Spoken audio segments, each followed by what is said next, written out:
There's a Chinese saying, the son-in-law is half a son. But seldom do we hear the daughter-in-law is half a daughter. In the traditional Chinese family of the past, the daughter-in-law was in a difficult role. However, looking back to ancient Israel, we find a family in which the daughter-in-law loved her mother-in-law the same as her own mother.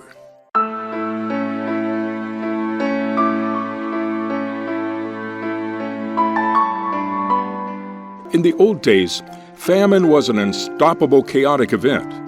For those with a little wealth, the only solution was to flee, to run away. In the 12th century BC, shortly after the Israelites entered the land of Canaan, there was a famine.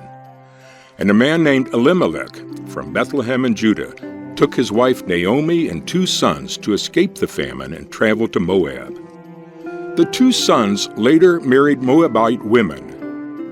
Soon after they settled, Elimelech died unexpectedly.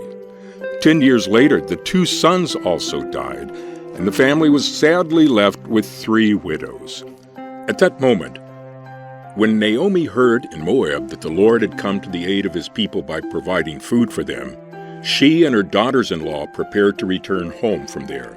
And that's according to Ruth chapter 1, verse 6. And so the family decided to go back to Judah. According to a Chinese proverb, the truth is revealed in adversity. So let's take a look at the conversation between Naomi and her 2 daughters-in-law. Then Naomi said to her 2 daughters-in-law, "Go back, each of you, to your mother's home. May the Lord show you kindness, as you have shown kindness to your dead husbands and to me. May the Lord grant that each of you will find rest in the home of another husband." And then she, Naomi, kissed them goodbye, and they wept aloud and said to her, "We will go back with you to your people." This is related in Ruth chapter 1, verses 8 through 10. In these verses, we can see the loving and caring relationship between the mother-in-law and 2 daughters-in-law. With Naomi's repeated persuasion, one of the daughters-in-law left in tears. The other one, Ruth, refused to go. But Ruth replied, "Don't urge me to leave you or to turn back from you. Where you go, I will go, and where you stay, I will stay. Your people will be my people, and your God, my God. Where you die, I will die, and there I will be buried. May the Lord deal with me, be it ever so severely, if even death separates you and me." According to Ruth chapter 1, verses 16 and 17. Ruth swore by the Lord to follow Naomi. She was so determined in her love and care for her mother-in-law. Imagine Ruth's situation at this very time. Her mother-in-law, whom she decided to follow with her life, was not rich, but an impoverished widow. Ruth was totally unfamiliar with the land of Canaan, where she was about to enter. And if anything went wrong, there would be no family members around to help. She could even be bullied for being a Gentile. What caused Ruth to make such a bold decision? From what Ruth said to Naomi, we can find 2 reasons. First, very importantly, Naomi was a good mother-in-law. Naomi was full of love and care, and she treated Ruth as her own daughter. Indeed, that was how Naomi called them. "Return home, my daughters," according to Ruth chapter 1, verse 11. Naomi provided such love and affection that she was trusted by Ruth. We believe Ruth prepared herself to take care of Naomi with every effort so as to repay her love.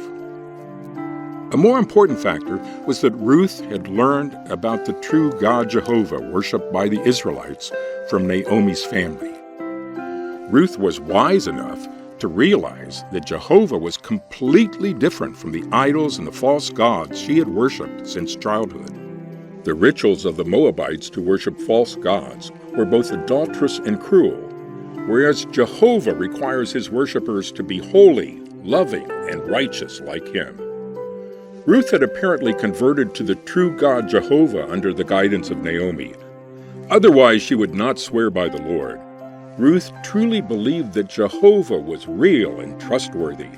She also believed that Jehovah would listen to her and help her keep her promise to take care of her mother-in-law until the end of her life on earth.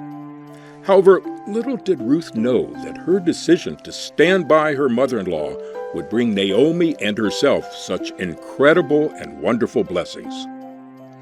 After Naomi and Ruth returned to Bethlehem, God provided his blessings through a series of what might seem to some as coincidences. When Naomi and Ruth arrived in Bethlehem, the barley harvest was beginning, as we learn in Ruth chapter 1, verse 22. God once gave his people this rule or principle to follow. When you are harvesting in your field and you overlook a sheaf, do not go back to it. Leave it for the foreigner, the fatherless, and the widow, so that the Lord your God may bless you in all the work of your hands. According to Deuteronomy chapter 24, verse 19. Ruth went out to pick up the leftover sheaves to make ends meet. So she went out, entered a field, and began to glean behind the harvesters. As it turned out, she was working in a field belonging to Boaz, who was from the clan of Elimelech, according to Ruth chapter 2, verse 3. Now Boaz was a rich man and a relative of Naomi's husband Elimelech. According to Old Testament law, Ruth was supposed to remarry her husband's brother when her husband died. But Naomi no longer had a son to marry Ruth. Alternatively, Elimelech's closest relatives had the right to do this, but not necessarily. Would Boaz be willing to marry Ruth? What a coincidence, or so it seemed to some. Although Boaz was not young, he was still single. He had long heard that Ruth was a woman of noble character. Boaz also learned that Ruth had served Naomi after her husband died, and was even willing to leave her homeland for this foreign place.